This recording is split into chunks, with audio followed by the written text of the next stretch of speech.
Well, we've just had a session with PlayStation VR. This is the pre-retail version, so it's a prototype. It's not the very final version, but it is very close. Goose, thank you for joining us. What was your first impression? I think I've got the same impression that we all have, which is it was one of the most realistic ones so far. Yeah. Oh, we can John Woo it! And I think incorporating some movement with your hands to actually play with it rather than just your head movement really knocked it up a notch. And I forgot I was in the office, so that was fantastic. We played that game very differently, you and I. We did. Find a station. Oh, I turn it. Yeah, of course. Oh, wow, of course I can turn it. Yeah. Here, look at my fingers. Blah, blah, blah.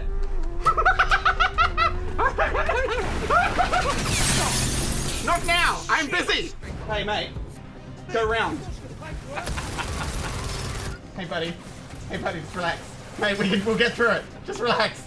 We'll get through it. Just relax. I just feel like this wasn't the way this game was meant to be played. No. Go around! Once you're sort of immersed in that bubble, suddenly you are in this blacked out cinema, which is strange at first, but you very quickly slip into it. And it has kind of evolved a lot since we first tried these early dev kits. It feels a lot less claustrophobic now. The full 360 experience is kind of amazing. I was in the Into the Deep demo where I was in the tank with the shark, and I felt really like I was under the ocean, the expanse of the ocean, and I could see quite far into the distance, and I wanted to touch things. That's the strangest experience, I think, is that you want to touch things. What does that mean? That's me. That's your air. You're running out of air. What? You're dying. What? Watching your reactions was actually quite incredible because they were real. Like, you were really scared. You were really reacting to things that were happening. What you see on when you're watching it passively on the TV, it's like it's a lot smaller. It's like a cage from a movie where the villain. But when the shark is right up there in your face, like it's huge. It's like a massive,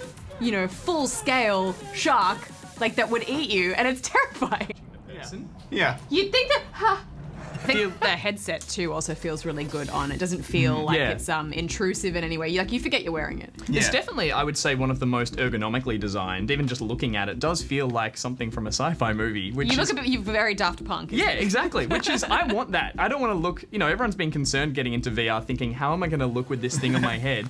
I'm not saying this is going to make you look. They've made it look as cool as you possibly can. Yeah, exactly. So I felt like with a lot of the other ones, there were a lot of cables and stuff everywhere, and like there is still a cable on this one, but it didn't feel as messy as some of the other VR units that I've used. But the biggest thing for me was firstly, magical. Like, it just feels magic being in VR that isn't grainy, I remember the first iteration of the Oculus was still a bit lower res. It's kind of like looking through a fly screen door, wasn't that it? took me out of it a bit, but this was a lot smoother and a lot crisper. I didn't find that distracting. So that was the first step that it's got over, which was a big thing. Second step, I didn't throw up, which is an issue with every other VR thing I've used so far. Yeah.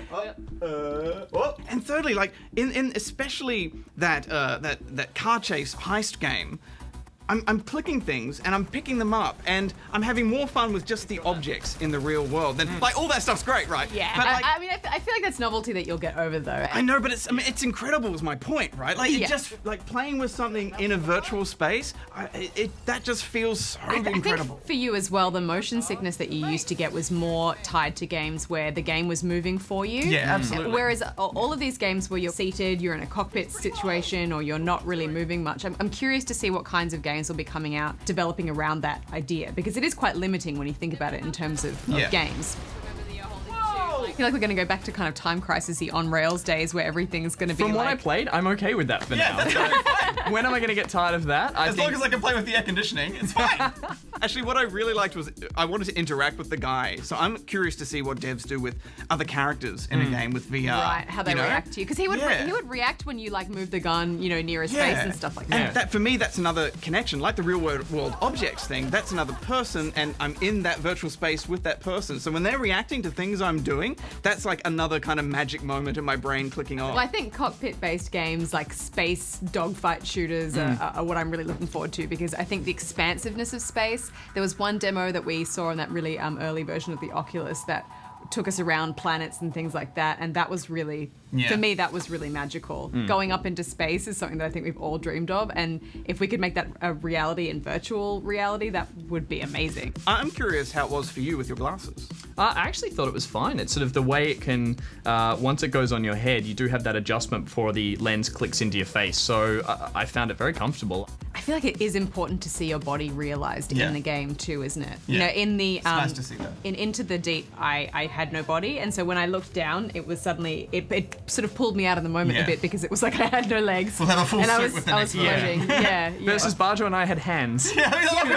But floating hands. But it was amazing how quickly we, once we got those triggers working with the Move controllers to make our hands grasp, you were like, great, I've got connected hands. to it. You Yeah. didn't think this is a strange, different movement. It's like, no, these are how my hands work in this game, and already I was just giving myself into it. It just opens up, I suppose, a can of worms because then you need to be able to do character customization and stuff like that if you want to make it feel like you, or like male and female characters, because it would be quite disconcerting for me to look down and see a male's body. Vice versa as well, I think. Actually. Yeah, you're right. Do your best to pass this simple challenge. You got it, speaker guy. Bringing it back to, I think a lot of people have been really enjoying mundane experiences with these, and even you just playing that soccer game and headbutting a soccer ball, you think, what would be fun about that? But you were having a really interesting time with that. And think about like when we are eventually able to take this multiplayer. Yes, oh yes, the possibilities. Possibilities. Well, I think it's safe to say we're all a bit giggly and excited about it. It's officially out in October, and of course we'll do a full review of the launch titles then and see how it stacks up.